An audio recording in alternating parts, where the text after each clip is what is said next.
Perkenalkan, nama saya Veronica Winda, saya mahasiswa kelas E konversi dengan NIM 19104 17104.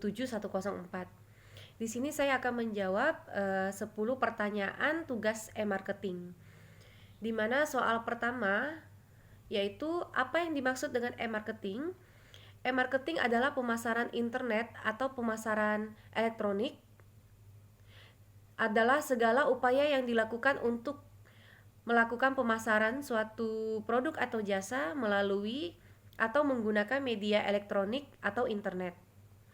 Kemudian soal nomor 2, apa yang dimaksud dengan pemasaran online? Pemasaran online adalah segala usaha yang dilakukan untuk melakukan pemasaran suatu produk atau jasa melalui atau menggunakan media internet atau jaringan, yang artinya kegiatan pemasaran tersebut dilaksanakan secara elektronik lewat internet atau jaringan cyber. Kemudian soal nomor 3, apa manfaat lain yang diperoleh responden dari sosial media bagi UKM? Yang pertama, pelanggan bisa memvalidasi bisnis di media sosial. Kemudian media sosial dapat mempengaruhi hasil pencarian di mesin tercepat.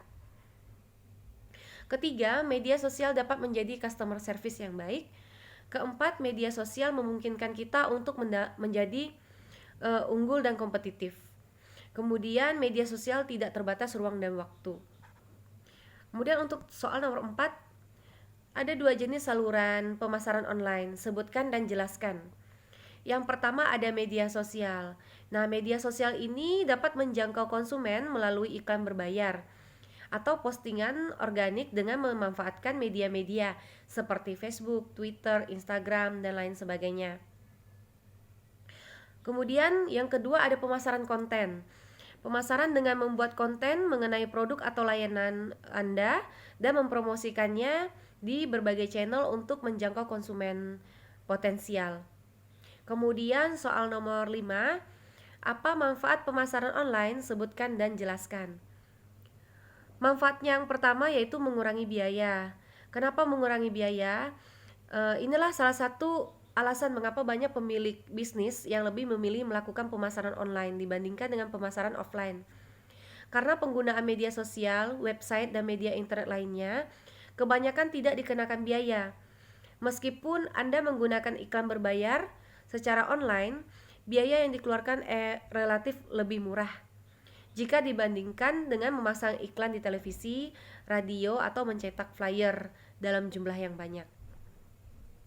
Kemudian keuntungannya cepat menentukan target. Dengan kecanggihan teknologi pemasaran saat ini, Anda dapat menyasar dengan cepat calon konsumen yang memang tertarik atau membutuhkan produk Anda. Teknologi saat ini mampu membuat calon konsumen memberikan informasi mereka secara sukarela, sehingga Anda dapat melacak apa yang mereka butuhkan secara tepat. Kemudian manfaat lainnya, paparan jangka panjang. Promosi yang dilakukan melalui pemasaran offline biasanya hanya bertahan dalam 1-4 minggu. Berbeda dengan pemasaran online yang merupakan proses berkelanjutan. Di situs pencarian, konten promosi Anda akan tetap terlihat oleh konsumen untuk jangka waktu yang lama. Namun Anda perlu melakukan sedikit pembaharuan agar konten tersebut tetap terlihat menarik. Soal nomor 6, pemasaran online juga memiliki kekurangan, sebutkan dan jelaskan. Kekurangan pemasaran online yang pertama, meskipun jangkauan untuk pemasaran online sangat luas, namun biaya awal yang dibutuhkan untuk sebuah situs biasanya sangat tinggi. Semua itu termasuk juga dengan biaya perangkat lunak yang diperlukan dan hardware serta biaya untuk pemeliharaannya.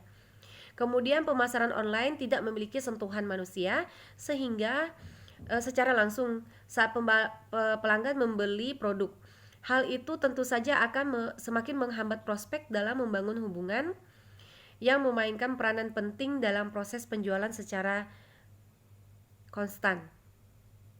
Kemudian kekurangan lainnya, masih banyak di antara pelanggan yang tidak mahir dalam menggunakan internet, sehingga hal itu bisa saja menyebabkan Anda untuk kehilangan para pelanggan.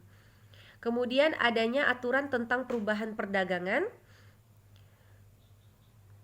yang selalu berkembang dalam pemasaran online. Semua itu pastinya akan membutuhkan suatu perhatian secara konstan dan pemantauan agar dapat memastikan bahwa strategi pemasaran online yang Anda jalankan tidak terlihat out of date.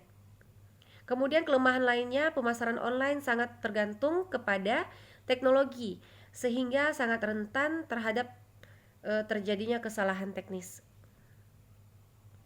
Kemudian kerugian terbesar dari pemasaran online adalah kerentanan terhadap segala kegiatan penipuan.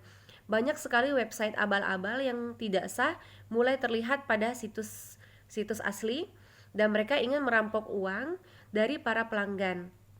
Spamming juga menjadi salah satu tantangan terbesar bagi strategi pemasaran online dan data rahasia pun akan dapat mudah dicuri oleh para hacker. Soal nomor 7, apa yang dimaksud dengan konsumen online? Konsumen online adalah setiap orang pemakai barang atau jasa yang tersedia baik bagi kepentingan diri sendiri, keluarga, orang lain, maupun makhluk hidup lain secara online. Soal nomor 8, bagaimana cara melakukan pemasaran online? Jelaskan. Ini yang paling utama, gunanya adalah tempat bernaung produk Anda di internet. Calon pelanggan, mohon maaf untuk jawabannya saya ralat, pertama harus memiliki website. Nah, gunanya adalah tempat bernaung produk Anda di internet. Calon pelanggan akan melihat dan mempelajari produk Anda di suatu halaman. Pada website Anda akan dipasang informasi lengkap produk Anda, cara pemesanan, cara pembayaran, dan informasi penting lainnya. Kedua, kita harus memiliki media sosial. Selain website, penggunaan media sosial yang aktif juga akan berpengaruh pada pemasaran produk Anda. Ketiga, promosi dengan iklan online. Cara selanjutnya adalah dengan memanfaatkan tools yang ada pada media sosial terbesar saat ini, yaitu Facebook dan Instagram. Keempat, gunakan tools analisis.